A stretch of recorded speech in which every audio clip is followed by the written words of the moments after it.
Youth voice must be actively present in our local government organisations, in our schools, in our communities, if we are looking to create things that are meaningful and genuinely beneficial for youth. When they will brainstorm projects and ideas and then they'll create a plan. And our biggest encouragement for the school on every single call is support them and make it happen regardless of how big or small it is, because the confidence that it builds. I think it's really about building that connection with your peers and your teachers. I think connection is the principle of being able to change and create positive culture and positive reactions in group settings. Because if I didn't have a teacher to support me and I didn't have a teacher that I connected so well with, I felt like I was lost. Podclass acknowledges the traditional and true custodians of the land we meet on here today, the Wurundjeri people of the Kulin Nation. We're grateful to be here. So no one told you teaching was gonna be this way. Your lesson plans are jokes, your patience broke, you're feeling in disarray. It's like you're always stuck in report writing, when it hasn't been your day, your week, your month, or even your school year. But I'll be here for you When the students start to riot, I'll be here for you. even if your coffee is gone cold, I'll be here for you, 'cause you're there for them too. Hello and welcome back to Podclass. As always, you are joined by me, Will. Me, Amanda, and not as always, you are additionally joined by Emma. Emma, welcome back. It's week number 2. Maybe they didn't expect to see you again, but you're back. I am. They like me. Sky's still off with her newborn. Yeah, she is. This is the one about the collaboration with youth. So we have some plot twists that maybe we didn't reveal the full story, did we, Amanda? Maybe not. Some plot twists about why Emma might be here having a conversation with us about collaborating with youth. And maybe we should actually just take it right back to the beginning. And you willing to share, Emma, how did we come to know each other? When did this all begin? I feel like that's the perfect place to start, at the beginning. Okay, well, thank you guys so much for having me. Me too. So it was a little bit of a full circle moment, I must admit. I've always kind of been in leadership within my school, always curious about it, curious about learning more about myself, learning more about how I can help my peers and my school environment. So I was in my SRC for my school when I got to senior school. And within our school, Will's national tour was going on, and it just happened to be that my school was going, and they had, I think, like 10 tickets, and it was only meant to be the year 11s going because they were going into year 12 with like the higher leaderships. But I begged and begged and begged to go. I don't even know this. Wow. So you were in year 10? Yeah, I was in year 10. I was a house leader. And I saw this as a really cool opportunity to learn more, especially because I was going for college captain in year 12. Like, was my plan. Obviously, plans don't always happen, but I was like, full steam ahead. I'm going to be college captain. I want to grab onto any opportunity I can. So I begged and begged and begged. And I think they got an 11th ticket. Anyways, 11th ticket was for me. So I went and I sat. I think I was I was a little bit further back. Anyways, little 15-year-old me went to this tour. Melbourne Secondary Youth Tour. Leadership Conference. What year? 2022. 2022. Yep, so 3 years ago now, which is crazy. I think it was 2023. Yeah, No, it it's wasn't. definitely- I was year 10. Oh, I was year 10. I swear I was year 10. okay. Anyways, the details are irrelevant. Yes. Maybe it was 2023. I don't know. But I reckon I was in year 10. Anyways, I saw Will talking. And then obviously Amanda also spoke, and I was very inspired, and it was just like, oh my gosh, like I've never been to anything like this before. Like obviously we've had people come into our school and speak, but this was like on a whole other level of just knowledge, and I was just so taken back. I remember following you both on Instagram, and I was like, oh my God, this is like so cool. Not to be that weird person. Anyways, 2 years later, I got into my student executive for my school. And then we actually decided that it would be a really good time to start an annual leadership summit within my school. So we had schools all around Western Melbourne come to our school for a leadership summit. And it just happened. Here's Emma just making us creating competition. Yeah. Just creating a leadership summit. Casually. Just happened to be that Amanda and Sky came to my school to be the keynote presenters. Yeah, YLAA facilitator. No competition created. Sorry, YLAA. No competition created. It's all good. Me being me, I was like, oh my God, like I know them. Like that was like, not fangirl, okay, low-key fangirl. Fangirl moment. I was like, oh my gosh. And I connected with Amanda quite a lot because I also spent some time in Western Arnhem Land in Darwin. And I was really connected with the community over there, and just I've brought it back into my school and very passionate about that. You spent some time in Gallowinku, I didn't you? did. The most amazing experience. So hearing It's a small island community for everyone's understanding.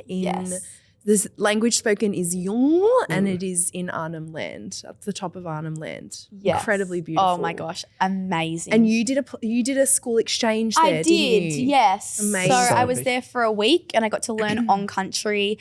And then we made it a 2-part program. So we spent a week over in Western Arnhem Land in Gallowinku, and then 6 months later we had 10 of the Yongle students from the school come and stay with us. Oh, that's so cool. Excited. I remember the day Sky and I rocked up to the school to the leadership summit that you had forged for Yes. your region.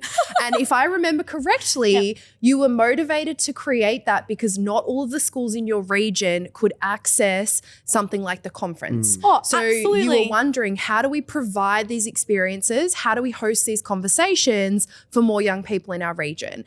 And so we rocked up, and your beautiful, beaming, smiling I put my hand up face- and I was like, I'll go pick them up from the car park. I was like, I'll do it. Emma comes up and she was like, we've met before. I was at tour, and I just want to say, and it was just, I was like, oh my gosh, my heart was exploding. And then you actually supported us with a lot of things throughout the day. Yep.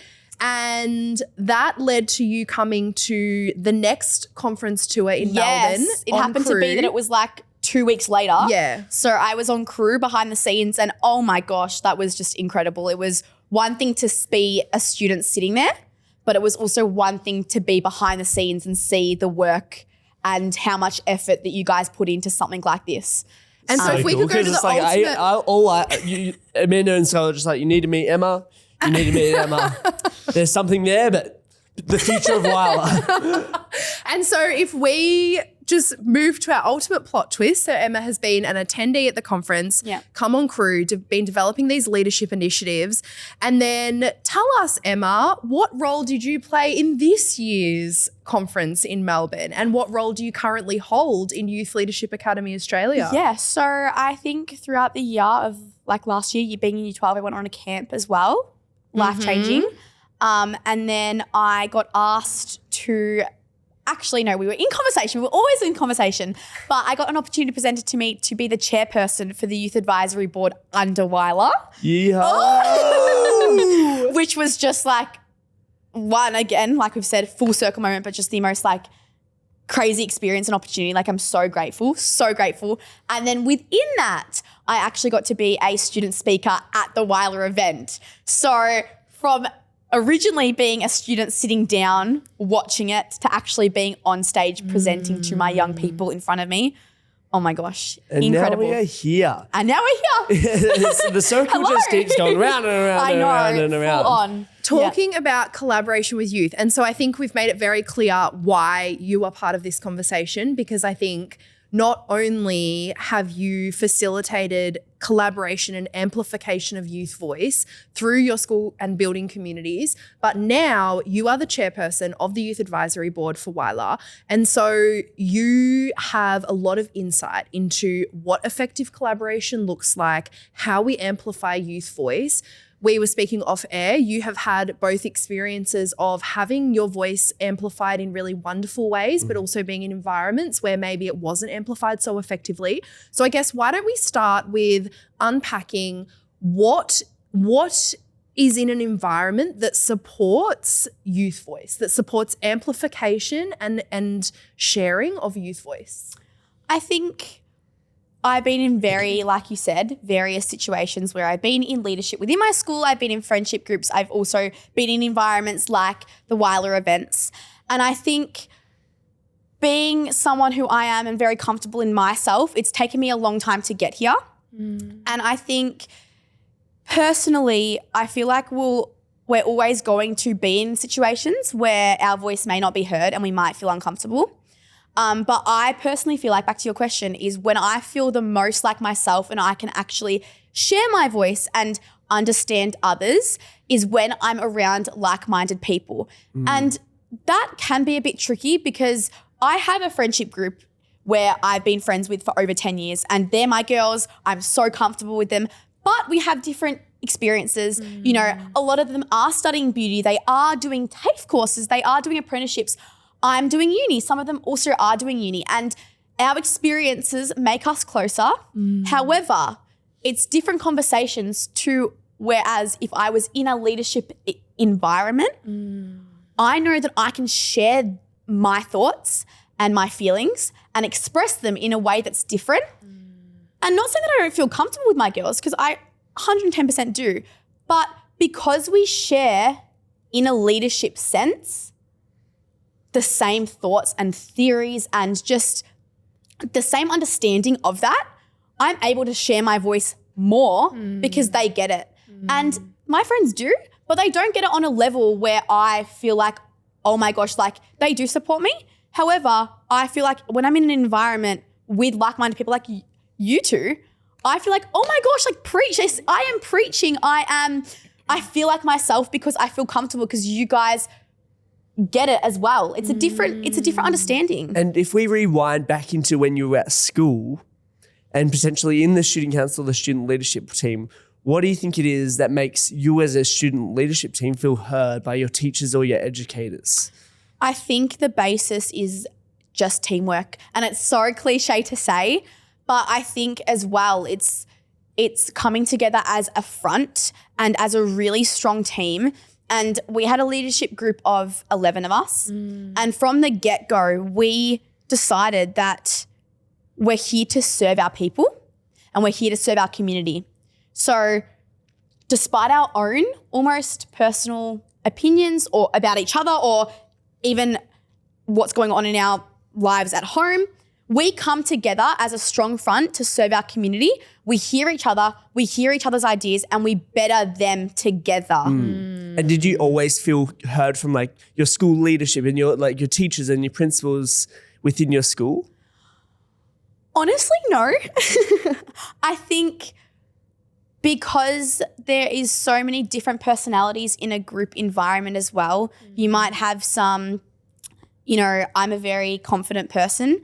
We also had people in our group who weren't so confident. So it was, different opinions. So obviously coming into a group where there's 12 people, it's a big leadership group, 11 people, sorry. You kind of sit back and go, oh my gosh, am I getting judged right now because I'm too loud? Am I getting judged because I'm too confident? Am I getting judged because I have a different opinion to everyone else?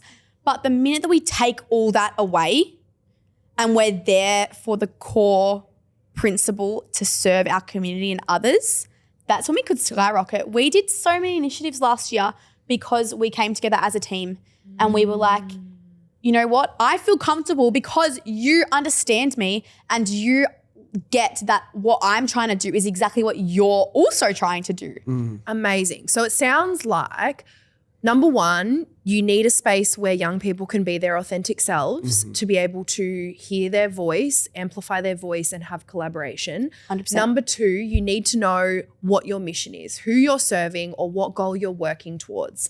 And I guess if it's okay if we delve a little deeper. Absolutely. So an environment where young people feel like they can be their authentic selves, let's unpack as a team. Like, what are the principles that support that?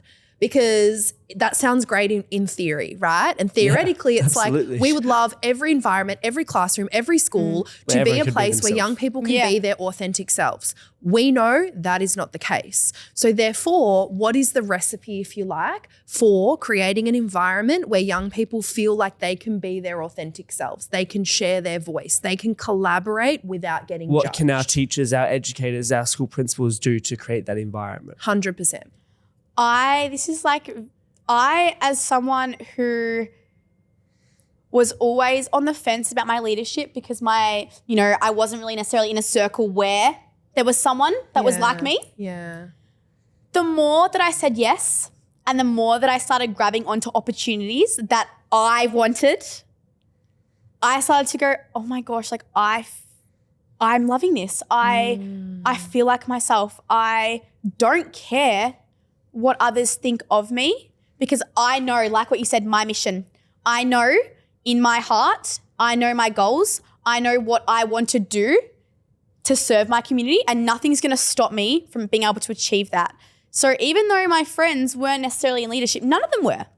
I was the only one. The minute that I actually took that away going, oh my gosh, am I going to be judged, etc., I started saying yes. I went to a camp. I went to that leadership conference. I took a step to make that leadership summit, and look where I am today. I am my most authentic self I've ever been because I started saying yes to things. Okay. And you talk about the leadership summit, right? That was obviously an idea. How did it feel when that idea started to come to life and you had the backing of your school to be able to make it come into a reality? Oh my gosh, it was incredible. I mean, having an experience like that, to know that once a small idea actually turned in and transformed into something so big was just so I wouldn't say comforting, but it was so like, I don't even know the word. It was just so like, yes, I did it. Like my ideas actually matter.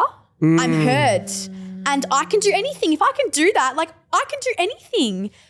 And I think what this maybe comes down to is young people need an opportunity to quote unquote get a run on the board. Yeah. Right? Because and knowledge the backing of their school to follow through with it. 100%. Yes. And we talk about how do you build confidence? Because listening to you, you're like, translation of the words you're saying, you're like, I know myself. I feel confident in who I am. I feel confident in what I want to do. I have the confidence to say yes. And we know that to build confidence, it takes action. It takes knowledge and action. Yeah. And our young people often will get stuck, and all people 100%. often will get stuck in the knowledge cycle. Yeah. And the thing with the knowledge cycle is the more we learn, the more we realize there is to learn. And then we realize that there is this pocket we don't understand. So we go and learn that, which uncovers another pocket. And that can become paralyzing and it can lead to imposter syndrome. We have to take the knowledge, the inkling, the inspiration and apply some action, however large or small. That builds confidence. That builds runs on the boards.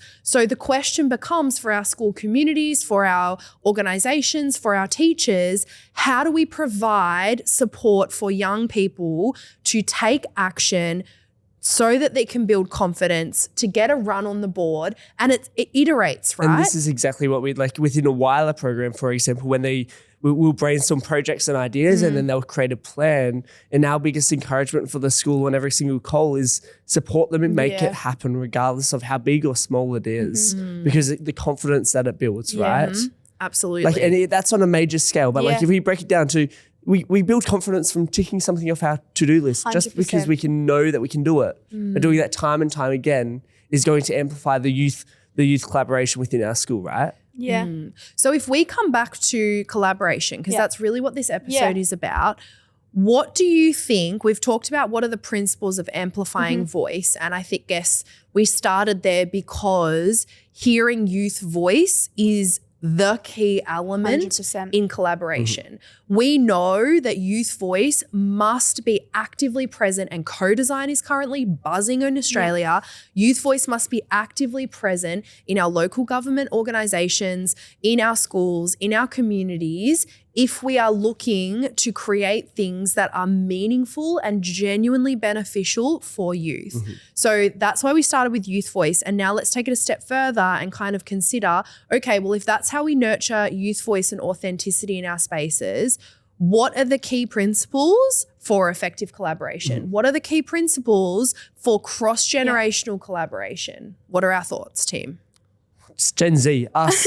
We'll speak for us. You're also Gen Z. I said us. Yeah, I know. Let's go, team. This is good. I'm actually the Gen Z is outweighing the millennials.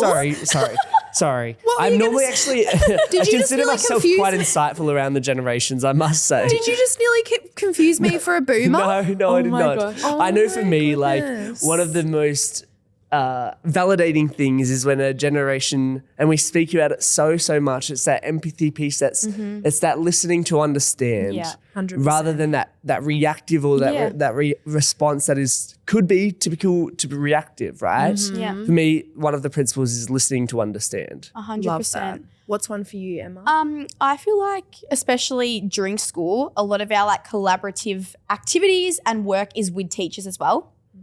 So I think it's really about building that connection with your peers and your teachers. I think connection is the principle of being able to create change and create positive culture and positive, reactions in group settings. I think I felt the most effective ways for our leadership team, and even just within my schooling journey, the most growth that happened was when the connections between my peers, even my like fellow leadership students, and my teachers were at the forefront of our ideas. Because if I didn't have a teacher to support me and I didn't have a teacher that I connected so well with, I felt like I was lost. And that's the same with other students. I felt, especially within our leadership team, Connection. we weren't able to carry out initiatives without a teacher. But how are we meant to carry out an initiative if we don't have that connection with that teacher present?